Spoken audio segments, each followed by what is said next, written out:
नमस्कार and welcome to curiously education. दोस्तों, आज हम EWS कोटा केस का जो जजमेंट आया है इसके बारे में विस्तार से चर्चा करने वाले हैं। एक एक पॉइंट को आराम से समझेंगे। ये एक बहुत ही इम्पोर्टेंट टॉपिक है आपकी एग्जामिनेशन के लिए। तो लेट्स क्विकली क्रैक ऑन। आगे बढ़े उससे पहले dear friends, curiously education proudly supports mission life. Mission life जो है ये क्लाइमेट चेंज के खिलाफ जो लड़ाई है इसको लोकतांत्रिक यानी कि डेमोक्रेटिक बना देता है। इसमें मैं आप हम सब कंट्रीब्यूट कर सकते हैं। तो चलिए, ये जो केस है इसकी क्रोनोलॉजी यानी कि टाइमलाइन को देख लेते हैं। 8 जनवरी 2019 की बात है जब लोकसभा ने 103rd कॉन्स्टिट्यूशनल अमेंडमेंट, दोस्तों इस पर से भी आपको एक प्रश्न जो है वो पूछा जा सकता है प्रीलिम्स में। ये प्रश्न पूछा जाएगा कि 103rd कॉन्स्टिट्यूशन अमेंडमेंट जो है वो किस चीज़ के साथ जुड़ा हुआ है, GST के साथ, EWS कोटा के साथ, या फिर कोई दूसरी चीज़ों के साथ। आपको पता होना चाहिए, आपको ये चीज़ याद रखनी है कि 103rd जो कॉन्स्टिट्यूशनल अमेंडमेंट है ये इकोनॉमिकली वीकर सेक्शन यानी कि EWS के साथ जुड़ा हुआ है। 9 जनवरी 2019 को राज्यसभा ने भी इस बिल को पास कर दिया। 12 जनवरी को ministry of law and justice ने नोटिस इश्यू की और कहा कि उस समय पर हमारे जो प्रेसिडेंट थे रामनाथ कोविंद जी, उन्होंने अपना एसेंट यानी कि अपनी सिग्नेचर जो है इस बिल पर कर दी। उसके कुछ दिनों के बाद फरवरी 2019 में ये जो नया कानून है उसको सुप्रीम कोर्ट में चैलेंज किया गया। 6 फरवरी को सुप्रीम कोर्ट ने नोटिस इश्यू की। ये जो अमेंडमेंट है उसको चैलेंज किया गया तो सुप्रीम कोर्ट ने गवर्नमेंट का जवाब मांगा।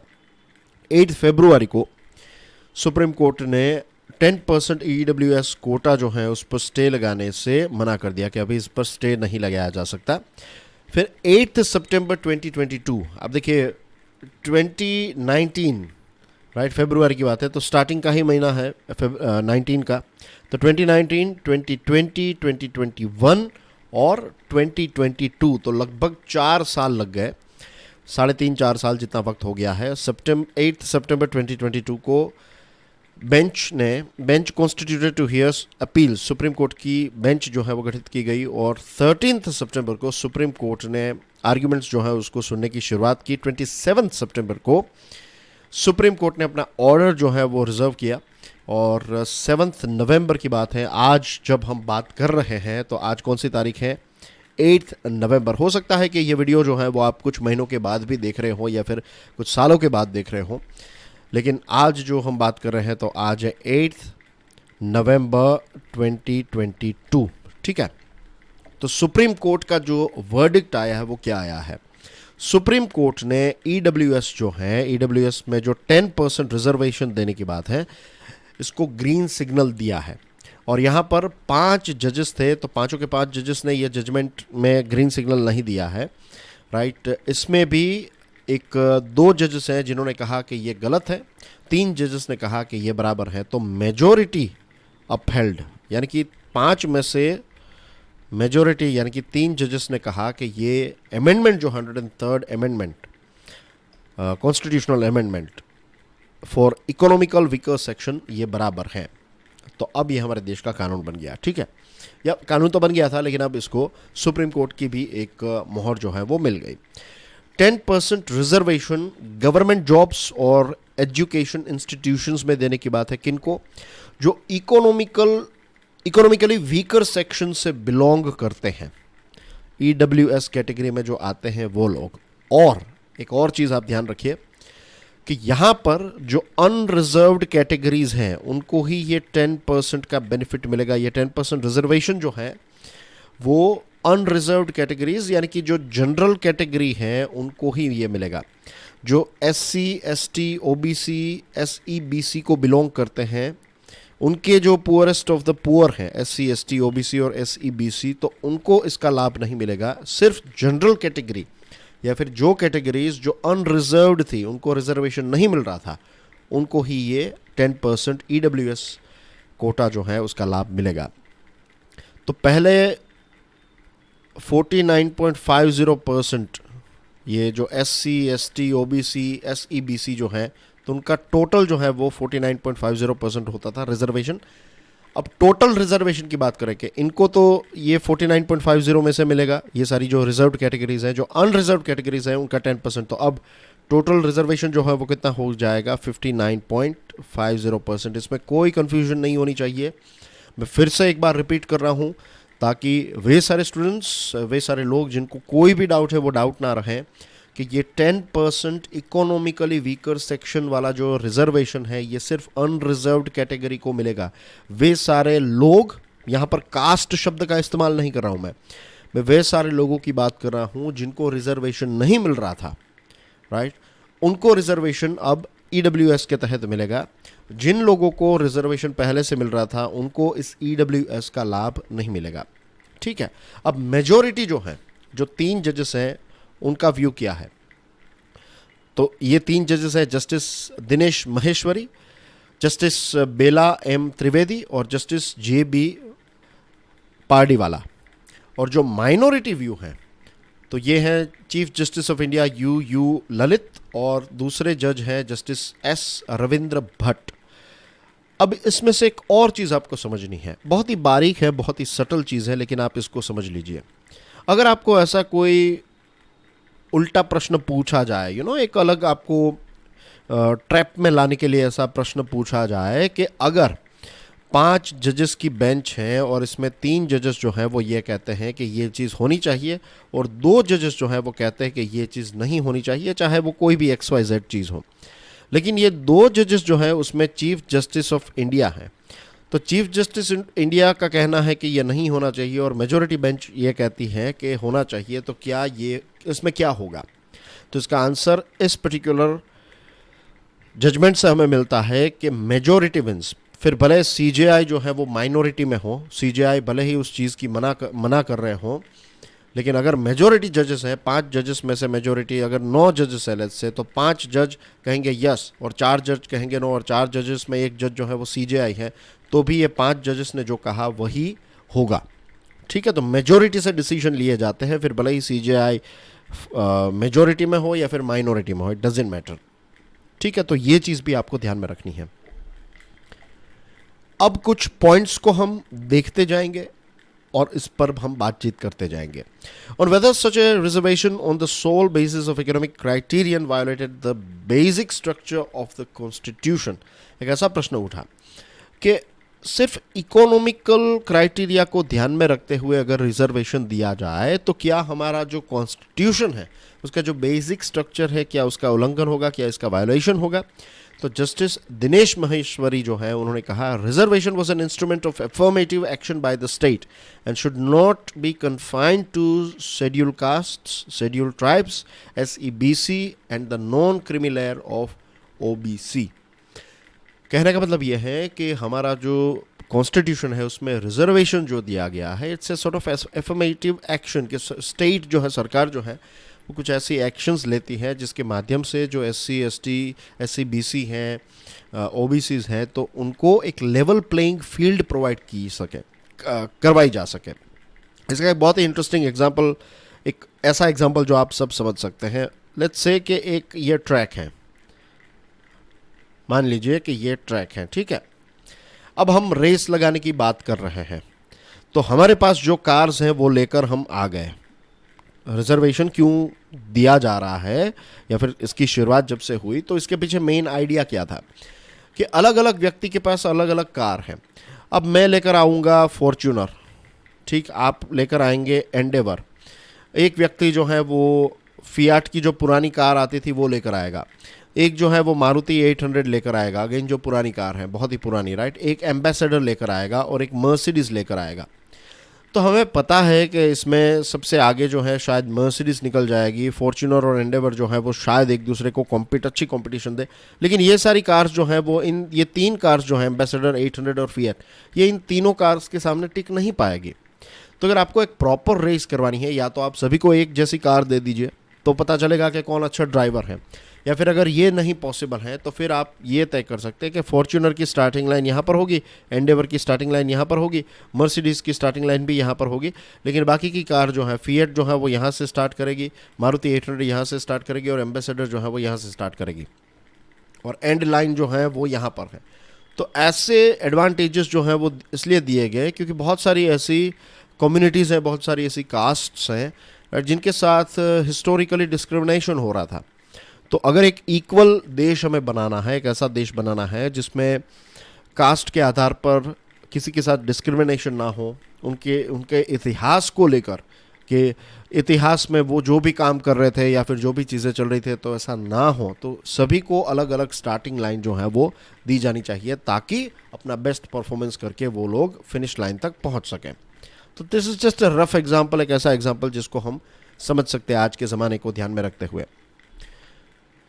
तो यहाँ पर उन्होंने जो कहा कि जस्टिस दिनेश महेश्वरी जो है वो क्या कहते हैं कि reservation was an instrument of affirmative action by the state and should not be confined to scheduled caste, scheduled tribes, SCBCs and the non-criminal layer of the OBC, but also include any class or sections so disadvantaged as to answer the description of weaker section.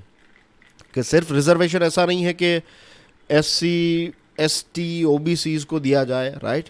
Reservation में ऐसा भी है कि कुछ ऐसे लोग हैं, let's say वो जनरल कैटेगरी में आते हैं लेकिन उनकी इकोनॉमिकल सिचुएशन इतनी अच्छी नहीं है, उनकी इकोनॉमिकल सिचुएशन जो है वो बहुत ही पुअर है, तो उनको कोई बेनिफिट नहीं मिल रहा था।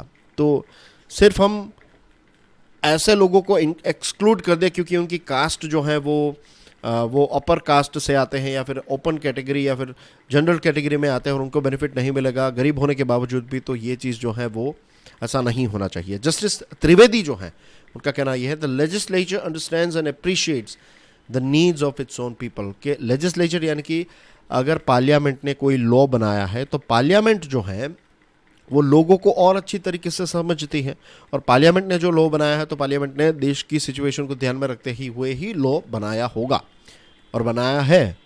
The 3 judges in the majority held that reservation on economic criterion alone did not violate the basic structure of the constitution. 3 जजेस जिन्होंने कहा कि जो मेजोरिटी जजमेंट दिया तो उन्होंने कहा कि सिर्फ इकोनॉमिक क्राइटेरिया को ध्यान में रखते हुए अगर रिजर्वेशन दिया जाता है तो हमारे कॉन्स्टिट्यूशन का जो बेसिक स्ट्रक्चर है वो वायोलेट नहीं होता है। हाँ, अगर SC, ST, OBC का रिजर्वेशन जो है वो छीन लिया जाता है या फिर हटा दिया जाता है तो बेसिक स्ट्रक्चर जो है उसका वायोलेशन हो सकता है, लेकिन अगर इकोनॉमिक क्राइटेरिया पर किसी दूसरी कैटेगरी को आप रिजर्वेशन दे रहे हैं तो इससे वायोलेशन नहीं होता है। माइनॉरिटी व्यू जो है वो क्या कहता है, जो जस्टिस भट्ट हैं और chief justice of India UU Lalit साहब हैं, उन्होंने कहा कि quota on the basis of economic deprivation, destitution and poverty was per se permissible, valid and even constitutionally indefeasible. The othering of social and educationally disadvantaged classes, including the OBC, ST, SC, ST, OBC, SCBC communities, on the ground that they already enjoy the benefit of pre-existing 50% reservation on the basis of their caste and class origins, would amount to heaping injustice based on the past disability. बहुत ही simple language में अगर मैं आपको बताऊं तो जो 2 जजेस हैं जिन्होंने कहा कि EWS कोटा नहीं होना चाहिए, उनका कहना यह था कि अगर आप इकोनॉमिक क्राइटेरिया पर रिजर्वेशन को देना चाहते हैं तो कोई बात नहीं है, लेकिन फिर आप SC, ST, OBC उनको जो निकाल रहे हैं, उनको एक्सक्लूड कर रहे हैं ये 10% में से, तो ये बराबर नहीं है। ऐसा 2 जजेस का स्टैंड रहा। अब constitution does not speak the language of exclusion, justice Bhatt ने कहा। जो माइनॉरिटी जजमेंट, जो 2 जजेस हैं UU ललित के साथ दूसरे जज जो हैं जस्टिस भट्ट, तो उन्होंने कहा कि हमारा कॉन्स्टिट्यूशन जो है ना वो एक्सक्लूजन की बात नहीं करता है, हमारा कॉन्स्टिट्यूशन तो इंक्लूजन की बात करता है। He said the poorest of the poor among SC, ST, OBC and SCBC had been kept out of EWS quota on the delusion that they benefit from existing 50% reservation and were thus somehow more fortunate. उनके शब्द यहाँ पर यह है कि सरकार ने इस भ्रम में ये EWS कोटा में से SC, ST, OBC और SCBC में जो गरीब लोग हैं उनको कोटा नहीं दिया है, ये समझकर कि उनको ऑलरेडी जो 50% रिजर्वेशन है तो उनमें उनको बेनिफिट मिल रहा है, तो उनको अब कोटा में ये जो EWS कोटा है तो उसमें रिजर्वेशन देने की ज़रूरत नहीं है, ऐसा जस्टिस भट्ट साहब ने कहा है। The government, justice Bhatt said, believed that including SC, ST, OBC, SCBC members in EWS quota would bestow them double benefit. सरकार का ये मानना है, जस्टिस भट्ट साहब का कहना है कि सरकार का ये मानना है कि अगर इनको SC, ST, OBC, SCBC को इसमें इंक्लूड किया जाएगा तो उनको डबल बेनिफिट मिलेगा। ऑलरेडी उनको जो बेनिफिट मिल रहा है ऊपर से ईडब्ल्यूएस का भी बेनिफिट मिलेगा। Existing reservation should not be seen as a free pass to equal opportunity for this backward classes, he noted, but as a reparative and compensatory mechanism to level the field for those crippled by social stigmatization. जो मैंने आपको starting में बताया, जो example दिया कि क्यों हमने रिजर्वेशन की सिस्टम को स्टार्ट किया हमारे देश ने, क्योंकि कुछ ऐसी कास्ट थी जिनको सोशल स्टिग्मा था, राइट, उनके साथ अच्छा बर्ताव नहीं किया जा रहा था, उनको अपॉर्चुनिटीज़ नहीं दी जा रही थी, इसलिए यह रिजर्वेशन को स्टार्ट किया, राइट। अब आप अगर ईडब्ल्यूएस स्टार्ट कर रहे हैं और आप अगर इनको इसमें ऐड नहीं कर रहे हैं तो ये बात जो है वो उनको पसंद नहीं आई, या फिर जस्टिस भट्ट जो है उनका कहना यह है कि ये जो रिजर्वेशन दिया जा रहा है वो इसलिए क्योंकि ऑलरेडी सोशल स्टिग्मेटाइजेशन का शिकार रही है ये सारी कास्ट, और अब भी ऐसी सिचुएशन जो है वो बहुत सारी जगहों पर चल रही है हमारे देश में। हम ऐसा नहीं कह सकते ये ऐसा हो ही नहीं रहा है। तो इसी के साथ साथ ऐसा समझना कि ये free pass to equal opportunity है, ऐसा बिल्कुल नहीं है, उनको भी देना चाहिए था, ऐसा जस्टिस भट्ट का कहना है। जस्टिस बेला त्रिवेदी जो है उन्होंने कहा कि 103rd अमेंडमेंट जो है it only creates a separate class of EWS without affecting the special right of reservation provided to SC, BC, STs, एससीज and OBCs. Justice Bela Trivedi जो है उनका कहना यह है कि इनके पास जो SC, BC, ST, SC, OBCs जो हैं तो उनको जो राइट्स मिल रहे हैं, उनको जो रिजर्वेशन मिल रहा है, स्पेशल राइट ऑफ रिजर्वेशन, तो इसके साथ कोई छेड़खानी नहीं की जा रही है, एक अलग से रिजर्वेशन जो है वो दिया जा रहा है। Now they cannot be treated at par with citizens belonging to general or unreserved category, Justice Trivedi said. Now they cannot be treated at par with citizens belonging to general or unreserved category. आप हम उनसे तो उनका कोटा तो कम नहीं हो रहा है, ये उन लोगों को दिया जा रहा है जो जनरल या फिर अनरिजर्व्ड कैटेगरीज के हैं जिनको मदद की ज़रूरत है। जस्टिस महेश्वरी जो हैं जो मेजोरिटी रूलिंग दी, तो उन्होंने कहा कि 50% rule formed by the supreme court in the Indira Sweeney judgment in 1992 was not inflexible. बहुत इंटरेस्टिंग यहाँ पर स्टेटमेंट दिया है।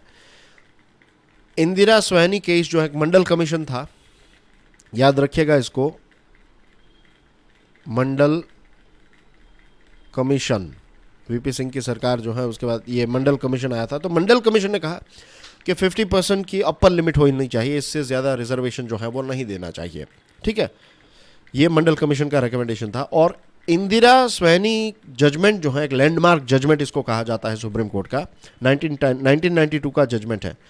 तो इसमें जो जजमेंट दिया गया था उसमें भी ये था कि 50% से ज़्यादा रिजर्वेशन जो है वो नहीं होना चाहिए। फिलहाल एससी, एसटीज, ओबीसीज को मिला ले तो कितना होता है रिजर्वेशन, 49.50% होता है, ठीक है, इतना रिजर्वेशन है। अब ये जो आ गया मैंने आपको बताया, तो अब कितना हो गया रिजर्वेशन, 59.50% हो गया, राइट। तो क्या ये इंदिरा स्वैनी केस जो है तो उसका वायोलेशन करता है या फिर उसके खिलाफ है? जस्टिस महेश्वरी ने कहा that the 50% rule formed by the supreme court in the Indira Sawhney case is not inflexible, ये फ्लेक्सिबल है। और उन्होंने ये भी कहा जस्टिस महेश्वरी ने कि वो जो 50% वाला जजमेंट दिया था कि 50% की अपर लिमिट, वो सिर्फ एससी, एसटी, एससी, बीसी और ओबीसी कम्युनिटीज़ के साथ जुड़ी हुई है, कि एससी, एसटी, एससी, बीसी और ओबीसी जो हैं उनको आप 50 पर टोटल जो है तो उसमें से 50% से ज़्यादा रिजर्वेशन नहीं दे सकते। ये इंदिरा स्वैनी केस की बात है। लेकिन इंदिरा स्वैनी केस में ऐसा नहीं कहा था कि जनरल कैटेगरी भी इसमें आ गई। जनरल कैटेगरी को अगर रिजर्वेशन दे रहे और 50% से ज़्यादा हो रहा है तो ऐसी कोई बात नहीं थी। बात तो directly SC, ST, SC, BC और ओबीसी की थी कि उनका टोटल जो रिजर्वेशन है वो 50% से ज़्यादा नहीं होना चाहिए। तो यहाँ पर कोई भी चीज़ जो है वो इंदिरा स्वैनी केस को अफेक्ट नहीं कर रही है। In his spirited dissent, Justice Bhatt responded that permitting the breach of 50% ceiling limit would become a gateway for further infractions and result in compartmentalization.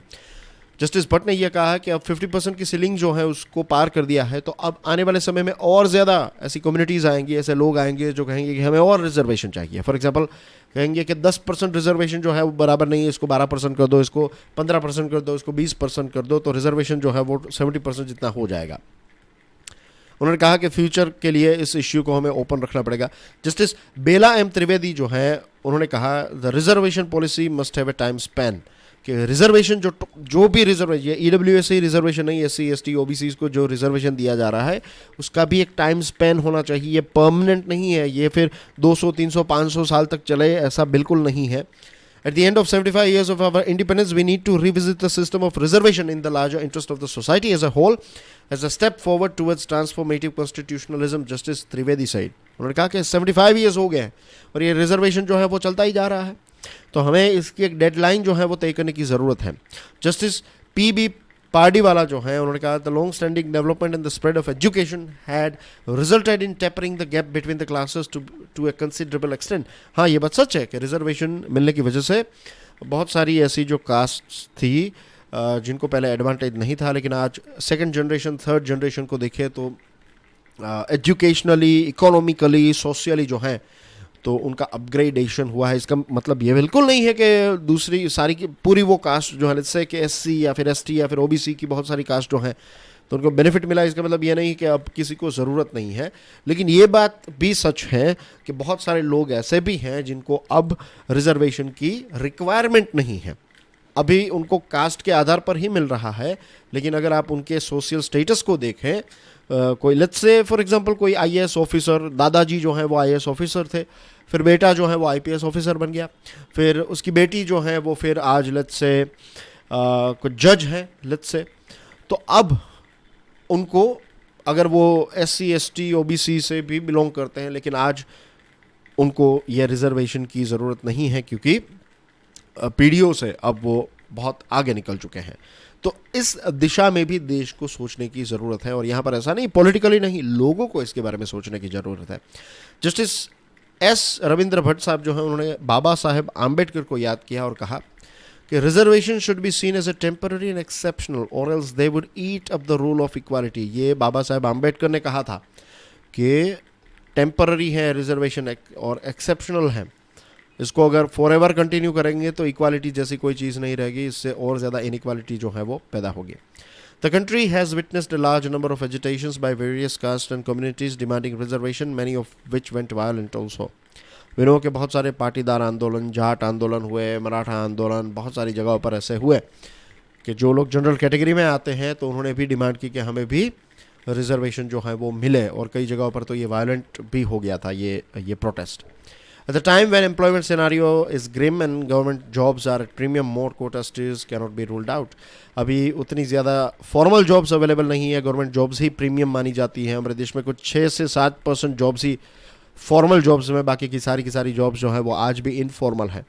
तो अगर दूसरी सारी जॉब्स जितना फॉर्मलाइजेशन होगा, अगर जॉब्स जो है वो फॉर्मल होने लगेगी तो फिर धीरे धीरे जो है वो ये और प्राइवेट जॉब्स भी अगर फॉर्मल हो जाएगी कि आपको ऐसे ही कोई नहीं निकाल सकता, ऐसी सिचुएशन जब होगी कि गवर्नमेंट जॉब से अच्छे बेनिफिट्स आपको प्राइवेट जॉब्स में मिलने लगेंगे, तब ये चीज़ जो है वो मीन्स फॉर्मलाइजेशन तब होगा कि इंश्योरेंस मिल रहा है, हेल्थ मिल रही है, हॉलीडेज़ मिल रही हैं, ये सारे बेनिफिट्स आपको मिलने लगेंगे। डेवलप देशों में ऐसा ही है, गवर्नमेंट जॉब का इतना क्रेज़ नहीं है क्योंकि इसका मेन जो रूट है दोस्तों वो ये है कि हमारे देश में 6 से 7% जॉब्स ही फॉर्मल कैटेगरी में आती है और इसमें सारी की सारी गवर्नमेंट जॉब्स जो हैं वो आ गई, तो इसलिए लोगों को गवर्नमेंट जॉब्स जो है वो ज़्यादा चाहिए एक सिक्योरिटी के लिए। EWS quota is not a completely alien concept.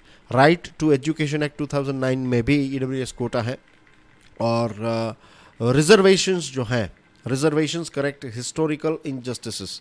Indira Sawhney judgment said the reservations were not meant for poverty alleviation, backwardness essential conditions for reservation. Indira Sawhney case में ये कहा था कि सिर्फ पैसे ना होने की वजह से या फिर गरीबी जो है इसके आधार पर रिजर्वेशन नहीं मिल सकता, बैकवर्डनेस जो है इसके आधार पर ही रिजर्वेशन मिलना चाहिए। The poor irrespective of social group are at the disadvantage and affirmative actions reservations included should be considered. अब नया व्यू पॉइंट भी आ रहा है कि poor irrespective of social group, अगर कोई लेट्स से पटेल है, कोई क्षत्रिय है, कोई ब्राह्मण है, लेकिन उस परिवार की सिचुएशन जो है इकोनॉमिकल सिचुएशन बहुत ही गरीब है वो, तो इसका मतलब ये नहीं है कि उनको रिजर्वेशन जो है वो नहीं मिलना चाहिए। तो ये सारे पॉइंट्स जो है वो हमें देखने को मिल रहे हैं। एक और इंटरेस्टिंग पॉइंट जो है वो ये आ रहा है कि किस परिवार को या फिर किस लोगों को ये बेनिफिट मिलेगा EWS का, तो जिनकी फैमिली की इनकम जो है 8 लाख रुपए से कम है उनको, तो अब इस पर भी डिबेट और डिस्कशन हो सकती है कि 8 लाख रुपए एक परिवार की जो इनकम है, तो क्या उनको हम गरीब मानेंगे? ये भी एक बहुत बड़ा प्रश्न है, क्योंकि अब अगर आप देखें तो per capita income for a 5 member house hold अभी एवरेज जो आ रही है ये 6.5 लाख है। तो लगभग सारे लोग जो हैं वो इसमें, या फिर मेजोरिटी हमारे देश के जो लोग हैं जो रिजर्व्ड कैटेगरी के नहीं हैं, तो बाकी के जो लोग हैं तो most of them will fall under this EWS। तो ये भी एक सोचने वाली बात है, आगे इसमें क्या होता है, गवर्नमेंट को और एक्सटेंसिव सर्विस करने की ज़रूरत है। And that's basically everything in today's discussion. I hope dear friends कि आज के इस डिस्कशन से आपको सारी चीज़ें जो हैं वो समझ में आ गई होगी। Thank you very much for watching this video पसंद आया हो तो hit the like button, share this video with other people. God bless you all. जय हिंद।